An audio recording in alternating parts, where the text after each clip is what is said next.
പല സ്ഥലത്തും പലയിടങ്ങളിലും വെച്ച് ടിനി ടോമിന്റെ വശത്തു നിന്നും മാനസിക പീഡനം ഉണ്ടായെന്ന് അൻസിബ ഹസൻ വെളിപ്പെടുത്തിയിരിക്കുകയാണ്. താനൊരു മുസ്ലിം ആയതുകൊണ്ട് മുസ്ലിം സമുദായങ്ങളെ കളിയാക്കി വിളിക്കുന്ന പേരായ ജിഹാദി എന്ന് അൻസിബയെ നിരന്തരം വിളിക്കുകയും ഫോണിൽ കൂടിയും അല്ലാതെയും ഭീഷണിപ്പെടുത്തുകയും ചെയ്യുന്നുവെന്നാണ് അൻസിബ അമ്മ എന്ന സംഘടനയ്ക്ക് കൊടുത്ത പരാതിയിൽ പറയുന്നത്. എന്നാൽ പ്രശ്നങ്ങൾ ഇന്ന് തുടങ്ങിയതല്ലായിരുന്നു. മാസങ്ങൾക്ക് മുന്നേ അമ്മ സംഘടനയുടെ മീറ്റിംഗ് നടക്കുന്ന സമയത്ത് ടിനി ടോമും നീനാക്കുറുപ്പും തമ്മിൽ വലിയൊരു വാക്കേറ്റമുണ്ടായി. പൊതുവായൊരു തീരുമാനം എടുക്കുന്നതിൽ നീനാക്കുറുപ്പിനുണ്ടായ താല്പര്യമില്ലായ്മ ചോദ്യം ചെയ്തതായിരുന്നു ടിനി ടോം. എന്നാൽ രണ്ടുപേരും അങ്ങോട്ടും ഇങ്ങോട്ടും ഓരോന്ന് പറഞ്ഞ് തർക്കത്തിൽ ഏർപ്പെടുകയായിരുന്നു. ടിനി ടോം നീനാക്കുറുപ്പിനെ ദേഹോപദ്രവം ഏൽപ്പിക്കാൻ വേണ്ടി തയ്യാറെടുക്കുകയും കമ്മിറ്റിയിലുള്ള അംഗങ്ങൾ പിടിച്ചു മാറ്റിയതുകൊണ്ട് രക്ഷപ്പെടുകയുമായിരുന്നുവെന്ന് കണ്ടുനിന്നവരും പിടിച്ചുമാറ്റിയവരും പറയുന്നു. നീനാക്കുറുപ്പും അൻസിബയും സുഹൃത്തുക്കൾ ആയതുകൊണ്ട് അൻസിബയുടെ സഹായത്തോടെ ടിനി ടോമിനെതിരെ നീന അമ്മ സംഘടനയിൽ പരാതി പറയുകയുണ്ടായി.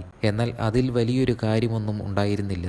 കാരണം അമ്മ സംഘടനയിലുള്ളവർ മുഴുവൻ ടിനി ടോമിന്റെ പക്ഷത്തായിരുന്നു. ഇതേ തുടർന്ന് ടിനി ടോമിന് ഇവരോട് രണ്ടുപേരോടും പകയും വിദ്വേഷവും ഉടലെടുത്തു. ഇത് പിന്നീട് കനത്ത രീതിയിലുള്ള പകയായി മാറി. ഏതാനും മാസത്തിന് ശേഷം അമ്മ സംഘടനയുടെ ടൈറ്റിൽ സ്പോൺസർഷിപ്പ് ആർക്ക് കൊടുക്കണം എന്ന തീരുമാനം എടുക്കുന്ന മീറ്റിംഗ് ഉണ്ടായി. ഇതുവരെ മതപരമായ സംഘടനയ്ക്ക് ഈയൊരു അവസരം കൊടുത്തിട്ടില്ല എന്നും ഈ പ്രാവശ്യം അത് അവർക്ക് കൊടുക്കാമെന്നുമായിരുന്നു ടിനി ടോമിന്റെ അഭിപ്രായം. എന്നാൽ ഇത് കലാകാരന്മാരുടെ സംഘടനയാണെന്നും കലയിൽ മതം കുത്തിക്കയറ്റരുതെന്നും അൻസിബ അഭിപ്രായപ്പെട്ടു.